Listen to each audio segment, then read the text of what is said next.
Good morning. Today is Friday, October 4th, 2013. It's about 8 o'clock in the morning. And today is day 28 of my sugar withdrawal program, the T-30 method. So 2 more days left. And this drink now has a teaspoon and a half of sugar, or not much sugar at all. It tastes mostly like water now. I'm still reading this book, History of Sugar, which is about a 150-year-old book, as I mentioned yesterday. I still only read half of it. And then I started this new book, Sweetness and Power. Both these books I got at my local Athenaeum, which is sort of like a private library that I belong to. And this book was published in 1986, I think, and talks about the history of sugar. Also, I weighed myself this morning and I weighed 190, or a little more than 100, like 190.1. So definitely, when I started this, I said, I normally am between 195 and 205, and my average weight is about 200. And I started this program, I think I weighed about 197 and a half when I started. And if I got to 190, I knew I'm definitely outside the bounds of my normal weight. And so I'm at 190 today, so I'm definitely in losing weight, without a doubt. And I've lost about 7.5 pounds. So my thinking is that I'm going to lose about 8 pounds during this first withdrawal period, which is about 2 pounds a week, which is pretty much where I want to be. And I'm thinking, next month, my goal is to do this 30-day program and then do 30 more days without sugar at all. And then if I lose another 7.5 pounds or 8 pounds, I'll be pretty much done my weight loss. I'm thinking, I started at about 200. If I get to 180, so I would have lost 20 pounds or 10% of my body weight, I'd be happy just staying there. So that's where I am on the weight loss. And as I said, I'm giving up sugar, but I still am eating fruit. Like yesterday, I had a bowl of fruit for lunch, and I had some grapes at night. So I'm still getting fruit through natural sources, just not added sugar. And I'm probably getting sugar through sauces and things that I'm not really monitoring that carefully. But I'm just avoiding, things that are obvious sweets like soda, cookies, cakes, pies, things like that. Okay. So yesterday I went into the whole thing about the the caffeine-sugar connection, which now is like my new biggest interest. And there's some speculative issues associated with it which just need to be examined, I guess. First is this whole idea, is sugar, forgetting about caffeine, is sugar a major cause of the obesity epidemic?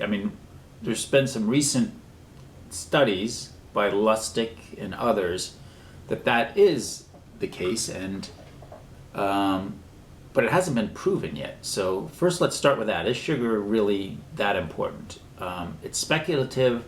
I'm sort of on board that wagon. And me, just through this experiment, this 30-day experiment that I'm publishing here, I've lost 8 pounds. So to me, it's just as myself as a guinea pig, it seems to be the case.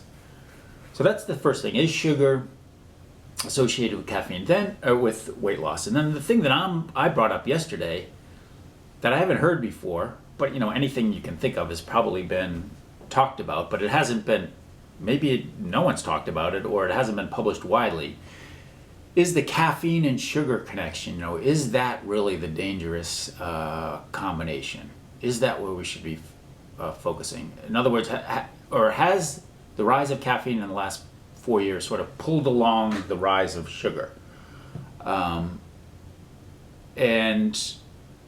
Particularly in the last century and in the past 20 or 30 years, by selling a pile, essentially like colas or energy drinks or the gourmet coffees.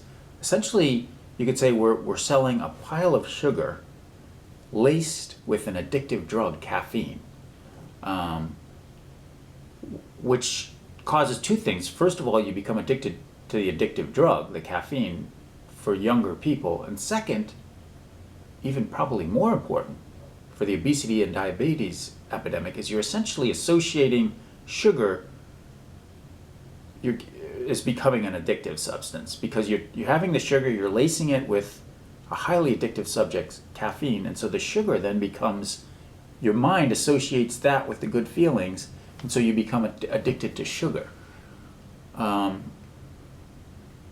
So that's what I think the problem has been in the last 30 years, and then in the last 100 years with the rise of Coca-Cola, and then in the last 30 years with the rise of Starbucks and energy drinks. We're basically just selling drug-laced sugar, and we're becoming addicted to sugar because of that, and we're becoming addicted to the drug. And in my prior segment, which I did in the spring about getting rid of caffeine, cutting caffeine. Caffeine is incredibly hard to quit. And as I've shown in this one, the sugar is actually pretty easy to quit. Relatively easy. Relative to caffeine is easier to quit. I also mentioned, some public policy things that would be sort of extreme. And I don't want to be associated with taking away anything that people want. Basically, no one would want to do the things I said yesterday. For example, if you're a drug addict, you don't want someone telling you not to take that drug. And unfortunately, everyone in the world almost is a drug addict as far as caffeine goes. So the person who says you can't have caffeine, by the way, I'm not saying you can't have caffeine. I was just talking about you shouldn't mix caffeine and sugar. Who wants to be the one to say that?